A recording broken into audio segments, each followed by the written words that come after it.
ಇಂಡಿ ಮೈತ್ರಿಯಲ್ಲಿ ರಾಹುಲ್ ಏಕಾಂಗಿ. ರಾಹುಲ್ ಗಾಂಧಿ ಎಡವುತ್ತಿರುವುದು ಎಲ್ಲಿ?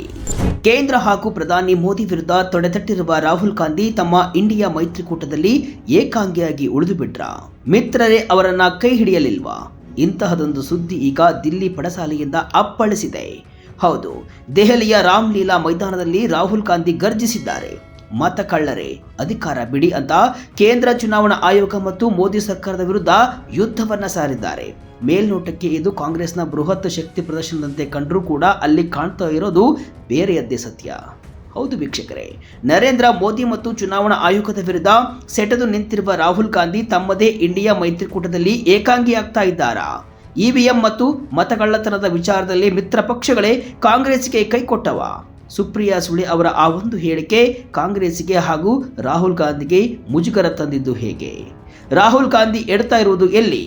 ಮಿತ್ರ ಪಕ್ಷಗಳು ಕೈ ಕೊಡ್ತಿರುವುದು ಯಾಕೆ? ಡೀಟೇಲ್ ಆಗಿ ನೋಡೋಣ ಬನ್ನಿ.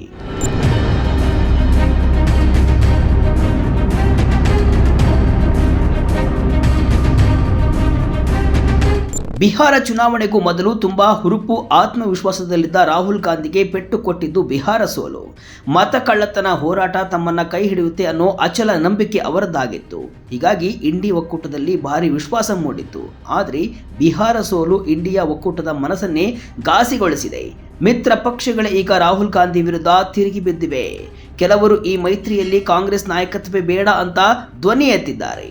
ಸದ್ಯಕ್ಕೆ ರಾಹುಲ್ ಗಾಂಧಿ ಅವರ ಧ್ವನಿಯಲ್ಲಿ ಈಗ ಆಕ್ರೋಶವಿದೆ. ಕೇಂದ್ರ ಸರ್ಕಾರವನ್ನ ನೇರವಾಗಿ ನರೇಂದ್ರ ಮೋದಿ ಮತ್ತು RSS ಸರ್ಕಾರ ಅಂತ ಲೇವಡಿ ಮಾಡಿರುವ ರಾಹುಲ್ ಗಾಂಧಿ ಪ್ರಜಾಪ್ರಭುತ್ವದ ಅಳಿವು ಉಳಿವಿನ ಪ್ರಶ್ನೆಯನ್ನ ಮುಂದಿಟ್ಟುಕೊಂಡು ದೆಹಲಿಯ ರಾಮಲೀಲಾ ಮೈದಾನದಲ್ಲಿ ಬೃಹತ್ ರ್ಯಾಲಿಯನ್ನ ನಡೆಸಿದರು.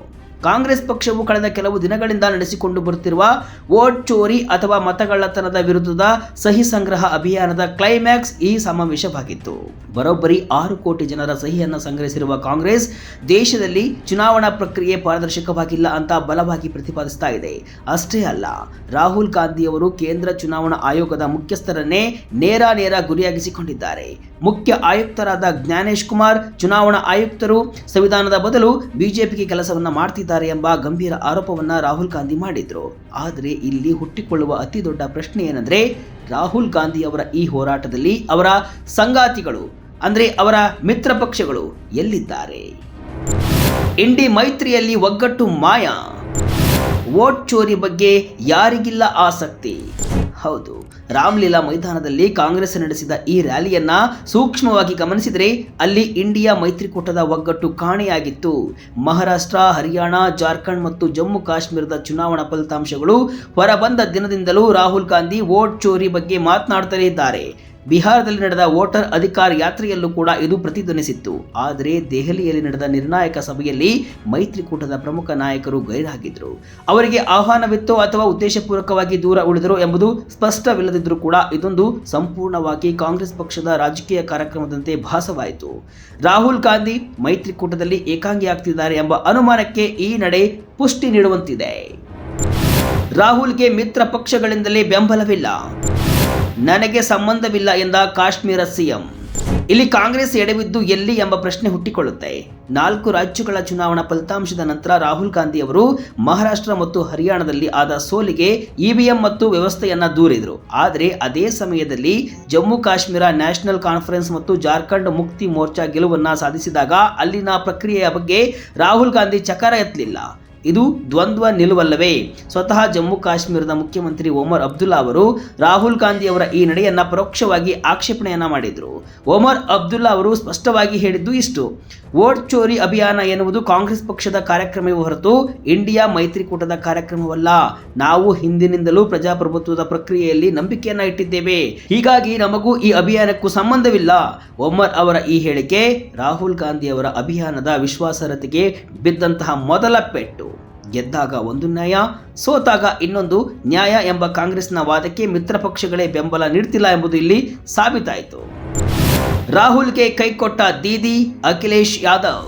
ಇನ್ನು ದೇಶದ ಅತಿ ದೊಡ್ಡ ರಾಜ್ಯ ಉತ್ತರ ಪ್ರದೇಶದತ್ತ ಬರೋಣ. ಸಮಾಜವಾದಿ ಪಕ್ಷದ ನಾಯಕ ಅಖಿಲೇಶ್ ಯಾದವ್ ಅವರ ನಿಲುವು ಕೂಡ ಗೊಂದಲಮಯವಾಗಿದೆ. ಇವಿಎಂ ಸರಿಯಿಲ್ಲದಿದ್ದರೆ ಯುಪಿಯಲ್ಲಿ ಸಮಾಜವಾದಿ ಪಕ್ಷ ಅಷ್ಟೊಂದು ಸೀಟುಗಳನ್ನು ಗೆದ್ದಿದ್ದು ಹೇಗೆ ಎಂಬ ಪ್ರಶ್ನೆಗೆ ಅಖಿಲೇಶ್ ಅವರ ಬಳಿ ಸಮರ್ಪಕ ಉತ್ತರವಿರಲಿಲ್ಲ.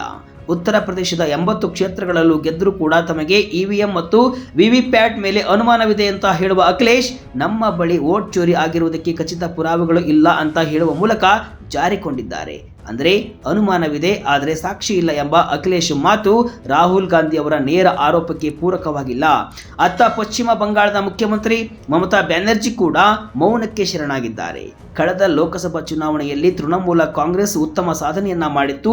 ಹೀಗಾಗಿ ಮಮತಾ ಅವರು ಎಸ್ಐಆರ್ ಪ್ರಕ್ರಿಯೆಯ ಬಗ್ಗೆ ಮಾತನಾಡಿದ್ದಾರೆಯೇ ಹೊರತು ಎಲ್ಲೂ ಕೂಡ ನೇರವಾಗಿ ಮತಗಳ್ಳತನದ ಆರೋಪ ಮಾಡ್ತಾ ಇಲ್ಲ. ರಾಹುಲ್ ಗಾಂಧಿ ಅವರ ಆಕ್ರೋಶಕ್ಕೆ ದೀದಿ ಧ್ವನಿಗೂಡಿಸದೆ ಅಂತರ ಕಾಯ್ದುಕೊಂಡಿರುವುದು ಕೂಡ ಕಾಂಗ್ರೆಸ್ಗೆ ನುಂಗಲಾರದ ತುತ್ತಾಗಿದೆ. ಕಾಂಗ್ರೆಸ್ಗೆ ಶಾಕ್ ಕೊಟ್ಟ ಸುಪ್ರಿಯಾ ಸುಳೆ. ಆದರೆ ಕಾಂಗ್ರೆಸ್ ಪಕ್ಷಕ್ಕೆ ಅತಿ ದೊಡ್ಡ ಮುಜುಗರ ಮತ್ತು ಆಘಾತ ನೀಡಿದ್ದು ಶರದ್ ಪವಾರ್ ಬಣದ ಎನ್ಸಿಪಿ ನಾಯಕಿ ಸುಪ್ರಿಯಾ ಸುಳೆ. ಇಂಡಿಯಾ ಮೈತ್ರಿಕೂಟದ ಪ್ರಬಲ ಪಾಲುದಾರ, ಪಕ್ಷದ ಸಂಸದೆಯಾಗಿರುವ ಸುಪ್ರಿಯಾ ಸುಳೆ ನೀಡಿದ ಆ ಒಂದು ಹೇಳಿಕೆ ರಾಹುಲ್ ಗಾಂಧಿ ಅವರ ಇಡೀ ಅಭಿಯಾನವನ್ನೇ ಅಣಕಿಸುವಂತಿತ್ತು. ಇದೇ ಇವಿಎಂ ಮಷೀನ್ನಿಂದ ನಾನು 4 ಬಾರಿ ಸಂಸದೆಯಾಗಿ ಆಯ್ಕೆಯಾಗಿದ್ದೇನೆ ಅಂತ ಸುಪ್ರಿಯಾ ಸುಳೆ ಹೇಳಿಕೆಯನ್ನು ನೀಡಿಬಿಟ್ರು. ಮೈತ್ರಿಕೂಟದ ನಾಯಕರೇ ಇವಿಎಂ ವ್ಯವಸ್ಥೆಯ ಮೂಲಕ ಗೆದ್ದು ಬಂದು ಅದೇ ವ್ಯವಸ್ಥೆಯನ್ನ ರಾಹುಲ್ ಗಾಂಧಿ ಟೀಕಿಸ್ತಾ ಇರುವುದು ಎಷ್ಟು ಸರಿ ಎಂಬ ಪ್ರಶ್ನೆ ಈಗ ಸಾರ್ವಜನಿಕ ವಲಯದಲ್ಲಿ ಚರ್ಚೆ ಆಗ್ತಾ ಇದೆ. ಸುಪ್ರಿಯಾ ಸುಳೆ ಅವರ ಈ ಮಾತು ಕಾಂಗ್ರೆಸ್ ಮತ್ತು ಅದರ ಮಿತ್ರ ಪಕ್ಷಗಳ ನಡುವೆ ತಾತ್ವಿಕ ಭಿನ್ನಾಭಿಪ್ರಾಯ ಎಷ್ಟಿದೆ ಎಂಬುದಕ್ಕೆ ಸಾಕ್ಷಿಯಾಗಿದೆ. ಕಾಂಗ್ರೆಸ್ಗೆ ಆಮ್ ಆದ್ಮಿ ಪಾರ್ಟಿ ವ್ಯಂಗ್ಯ. ಇನ್ನು ದೆಹಲಿಯಲ್ಲಿ ಕಾಂಗ್ರೆಸ್ನ ಮಿತ್ರನಾಗಿಯೂ ಪಂಜಾಬ್ನಲ್ಲಿ ಎದುರಾಳಿಯಾಗಿಯೂ ಇರುವಂತಹ ಆಮ್ ಆದ್ಮಿ ಪಕ್ಷದ ನಡೆ ಇನ್ನಷ್ಟು ಸ್ವಾರಸ್ಯಕರವಾಗಿದೆ. ಆಪ್ ನಾಯಕ ಸೌರಭ್ ಭಾರದ್ವಾಜ್ ಅವರು ಕಾಂಗ್ರೆಸ್ ನಡೆಯನ್ನ ವ್ಯಂಗ್ಯವಾಡಿದ್ದಾರೆ. 1 ವರ್ಷದ ಹಿಂದೆ ನಾವು ಮತದಾನದಲ್ಲಿ ಮೋಸ ನಡೆಯುತ್ತಿದೆ ಅಂತ ಬೊಬ್ಬೆ ಹೊಡೆದಾಗ, ಸಾಕ್ಷಿಗಳನ್ನ ನೀಡಿದಾಗ ಕಾಂಗ್ರೆಸ್ ಮೌನವಾಗಿತ್ತು. ಆಗ ಅವರಿಗೆ ನೋವು ಅರ್ಥವಾಗಲಿಲ್ಲ. ಈಗ ರಾಹುಲ್ ಗಾಂಧಿ ಮತದಾನದ ಮೋಸದ ಬಗ್ಗೆ ಮಾತನಾಡ್ತಿದ್ದಾರೆ. ಇದನ್ನ ನೋಡಿದ್ರೆ ಈ ಅಭಿಯಾನ ದೇಶಕ್ಕಾಗಿ ಅಲ್ಲ, ಕೇವಲ ತಮ್ಮ ಪಕ್ಷದ ಅಸ್ತಿತ್ವಕ್ಕಾಗಿ ಅಂತ ಅನಿಸ್ತಾ ಇದೆ ಅಂತ ಭಾರದ್ವಾಜ್ ಚಾಟಿಯನ್ನ ಬೀಸಿದ್ದಾರೆ. ಆಪ್ ನಾಯಕರ ಈ ಮಾತು ಮೈತ್ರಿಕೂಟದಲ್ಲಿನ ಅಪನಂಬಿಕೆಯನ್ನ ಎತ್ತಿ ತೋರಿಸುತ್ತಿದೆ. ಸುಪ್ರೀಂ ಕೋರ್ಟ್ಗೆ ದೂರು ಕೊಡ್ತಿಲ್ಲ ಯಾಕೆ?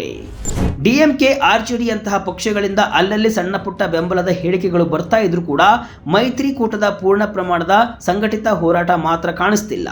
ಅತಿ ಮುಖ್ಯವಾಗಿ ಕಾಂಗ್ರೆಸ್ ವೋಟ್ ಚೋರಿ ಬಗ್ಗೆ ಇಷ್ಟೆಲ್ಲ ಬೃಹತ್ ರ್ಯಾಲಿಗಳನ್ನು ನಡೆಸ್ತಾ ಇದ್ರು ಕೂಡ, 6 ಕೋಟಿ ಸಹಿ ಸಂಗ್ರಹಿಸಿದ್ರೂ ಕೂಡ ಸರ್ವೋಚ್ಚ ನ್ಯಾಯಾಲಯದಲ್ಲಿ ಯಾಕೆ ದೂರನ್ನ ಸಲ್ಲಿಸ್ತಿಲ್ಲ ಎಂಬುದು ವಿಶ್ಲೇಷಕರ ಪ್ರಶ್ನೆ. ಬೀದಿಯಲ್ಲಿ ನಿಂತು ಆಯೋಗದ ಆಯುಕ್ತರ ಹೆಸರೇಳಿ ಬೈಯುವ ಬದಲು ಸಾಕ್ಷ್ಯಾಧಾರಗಳೊಂದಿಗೆ ಕೋರ್ಟ್ ಮೆಟ್ಟಿಲೇರಲು ಕಾಂಗ್ರೆಸ್ ಹಿಂದೇಟು ಹಾಕ್ತಿರೋದು ಯಾಕೆ ಅಂತ ವಿಶ್ಲೇಷಕರು ಕೇಳ್ತಿದ್ದಾರೆ. ಒಟ್ಟಾರೆಯಾಗಿ ಹೇಳುವುದಾದರೆ ದೆಹಲಿಯ ರಾಮಲೀಲಾ ಮೈದಾನದಲ್ಲಿ ರಾಹುಲ್ ಗಾಂಧಿ ಎಬ್ಬಿಸಿದ ಧೂಳು ಇಂಡಿಯಾ ಮೈತ್ರಿಕೂಟದ ಒಗ್ಗಟ್ಟಿನ ಮೇಲೆಯೇ ಆವರಿಸಿದಂತೆ ಕಾಣಿಸ್ತಾ ಇದೆ.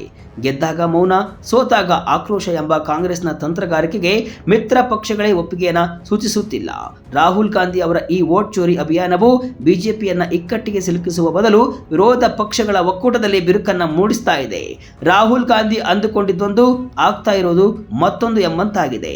ಕರ್ನಾಟಕದಲ್ಲಿ ತಮ್ಮ ಮತಗಳ್ಳತನ ಹೋರಾಟದ ವಿರುದ್ಧ ಮಾತನಾಡಿದ KN ರಾಜಣ್ಣ ಅವರನ್ನ ಸಚಿವ ಸ್ಥಾನದಿಂದ ವಜಾ ಮಾಡಲಾಗಿತ್ತು. ಈಗ ಇಂಡಿಯಾ ಒಕ್ಕೂಟದ ಮಿತ್ರ ಪಕ್ಷಗಳು ರಾಹುಲ್ ಗಾಂಧಿ ಮತಗಳ್ಳತನದ ಆರೋಪವನ್ನ ನೇರವಾಗಿ ತಳ್ಳಿ ಹಾಕಿವೆ. ಇದು ರಾಹುಲ್ ಗಾಂಧಿಗೆ ಹಿನ್ನಡೆ ಹಾಗೂ ಮುಖಭಂಗ. ಈಗ ರಾಹುಲ್ ಗಾಂಧಿ ಏನ್ ಮಾಡ್ತಾರೆ ಅನ್ನೋದೇ ದೊಡ್ಡ ಪ್ರಶ್ನೆ.